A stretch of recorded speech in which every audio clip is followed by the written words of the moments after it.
Selamat malam untuk seluruh dosen STEMIK IKJ Batam. Perkenalkan, nama saya Sondang Megawati Pasaribu dengan nomor NIM 170300025.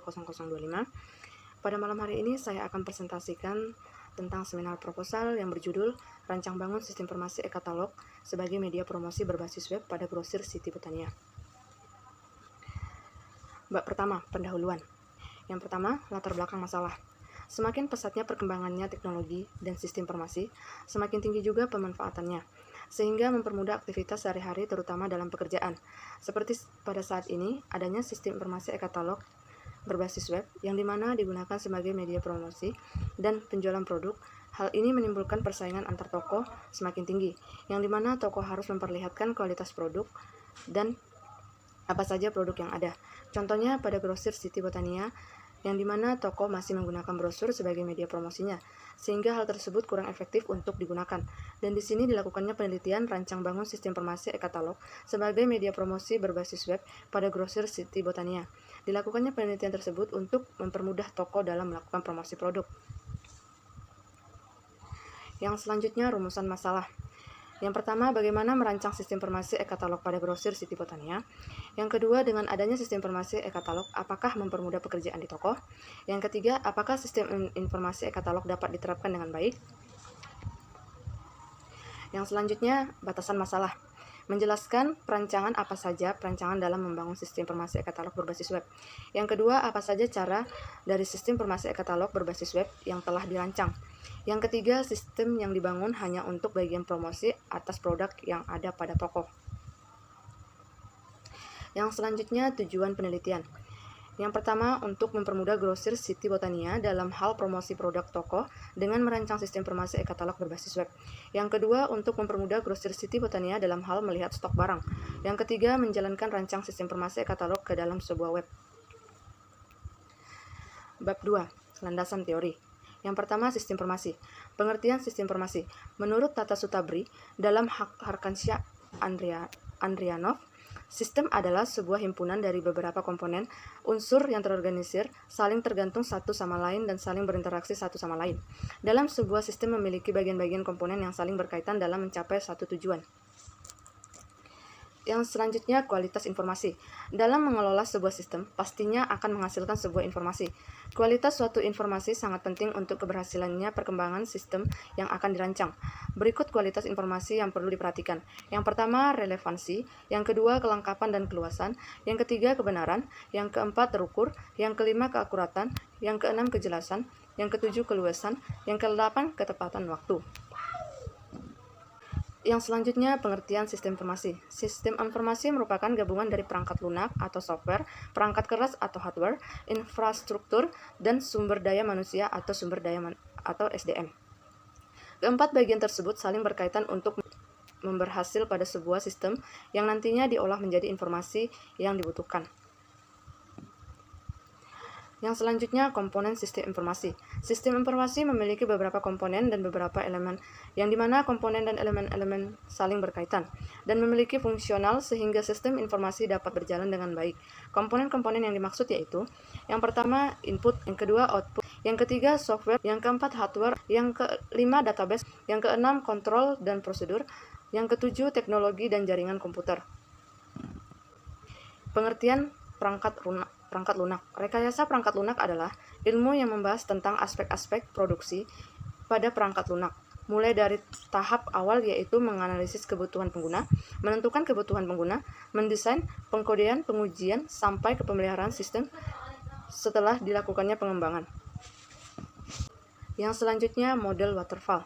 Menurut Pressman, model waterfall merupakan sebuah model klasik yang dimana bersifat berurutan dalam membangun software. Berikut urutan pengembangan software menggunakan metode waterfall. Mulai dari pertama, spesifikasi kebutuhan pengguna, yang kedua, perencanaan, yang ketiga, permodelan, yang keempat, konstruksi, yang kelima, penyerahan sistem ke pengguna, yang keenam, serta perawatan sistem. Yang selanjutnya, Unified Modeling Language atau UML.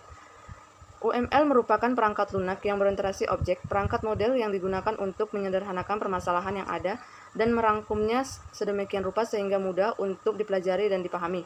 Bagian-bagian utama yang ada pada UML yaitu yang pertama view, yang kedua use case view, yang ketiga logical view, yang keempat component view, yang kelima concurrent key view, yang keenam deployment view. Yang selanjutnya bagian-bagian dalam diagram UML. Dalam UML, ada beberapa diagram yang digunakan dalam pengembangan sistem, yaitu yang pertama use case diagram. Use case diagram merupakan sebuah interaksi antar sistem internal, eksternal, dan user. Secara grafik, menggambarkan siapa saja yang terkait dalam sistem dan cara user berinteraksi dengan sistem. Use case diagram memiliki 3 komponen, yaitu yang pertama sistem, yang kedua aktor, yang ketiga use case. Yang selanjutnya activity diagram. Activity diagram menggambarkan aktivitas yang ada pada sebuah sistem atau proses bisnis yang ada pada perangkat lunak. Yang ketiga, sequence diagram. Sequence diagram merupakan gambaran tahap demi tahap pada sistem, termasuk berupa secara logis yang menghasilkan sesuatu sesuai dengan use case diagram. Yang keempat, kelas diagram. Kelas diagram merupakan sebuah struktur diagram yang menggambarkan kelas pada suatu sistem beserta atribut dan yang menjalankan operasi antar kelas. Bagian-bagian dari kelas diagram, yang pertama kelas, yang kedua atribut, yang ketiga operation. Yang selanjutnya website. Definisi website. Web merupakan suatu aplikasi yang berisikan file-file multimedia atau teks, gambar, suara, animasi, video. Di dalamnya yang menggunakan protokol HTTP atau Hypertext Transfer Protocol. Dan untuk mengaksesnya menggunakan perangkat lunak yang disebut browser. Jenis website. Berikut beberapa contoh jenis web berdasarkan fungsinya. Company profile. Company profile berguna untuk memberikan informasi yang berkaitan dengan perusahaan seperti alamat, visi dan misi, kontak, produk atau jasa yang ditawarkan, dan lain-lain. Yang selanjutnya CSS atau Shading Style Sheet merupakan salah satu bahasa desain pada web yang dapat mengatur format tampilan sebuah halaman web yang dirancang menggunakan penanda atau markup language. Yang selanjutnya PHP, Hypertext Processor. Bahasa pemrograman Hypertext Processor merupakan web server slide yang bersifat open source. PHP merupakan skrip yang berfungsi untuk membangun halaman website yang dinamis. Yang selanjutnya database. Yang pertama SQL atau Structured Query Language. SQL merupakan sebuah aplikasi komputer yang dimana membahas tentang konsep Relational Database Management System atau RDBMS, yang dimana bahasanya telah terstruktur dan digunakan untuk membangun basis data. Dari pengertian dan fungsi yang telah dipaparkan di atas, SQL dibagi menjadi 3 jenis berdasarkan perintah. Yang pertama, Data Definition Language atau DDL. Data Definition Language kepanjangan dari DDL. Perintah ini merupakan sebuah perintah dasar yang ada pada SQL, yang dimana tujuannya untuk membangun struktur database. Yang kedua, Data Manipulation Language atau DML. Dalam SQL ada perintah manipulasi data yang dikenai dengan Data Manipulation Language atau DML. Yang ketiga, Data Control Language atau DCL. Perintah SQL yang terakhir yaitu DCL yang dimana digunakan untuk mengatur apa saja yang dapat dijalankan oleh pengguna. Yang selanjutnya MySQL. MySQL merupakan jenis database yang banyak peminatnya dan banyak digunakan untuk membuat halaman web yang dimana data sebagai sumber data dan pengolahan datanya. Bab 3. Metode penelitian. Yang pertama, kerangka kerja. Dalam perancangan kerangka kerja ini dibuat dengan beraturan dengan melalui beberapa tahap di mana dapat mempermudah pekerjaan dan setiap tahap membentuk tahapan dalam pembuatan sebuah sistem. Yang terdiri dari rumusan masalah, mempelajari literatur, pengumpulan data, perancangan sistem, testing dan implementasi sistem, dan pembuatan laporan. Yang selanjutnya, gambaran umum perusahaan. Sejarah perusahaan. Grocer City Botania berdiri pada pertengahan tahun 2013. Pemilik yang berasal dari Bengkalis yang mengadu nasib di kota Batam dengan melalui merintis membuka usaha minimarket yang memberi harga grosir. Grocer City Botania, salah satu minimarket yang pertama kali dibangun di kawasan Komplek Botania. Yang selanjutnya, gambaran umum perusahaan. Visi dan misi perusahaan. Visi, menjadi salah satu tokoh sembako terlengkap yang melayani grosir dan retail yang dilakukan dan diterima dengan baik serta mampu bersaing di Batam. Misi, yang pertama, menjadi pusat perbelanjaan sembako dengan produk, harga, dan pelayanan yang terbaik. Yang kedua, menyediakan produk yang lengkap dan kualitas serta harga yang mampu bersaing. Yang ketiga, menjaga kepuasan pelanggan dari segi keamanan dan kenyamanan beberapa dengan jaminan garansi atau produk yang dibeli.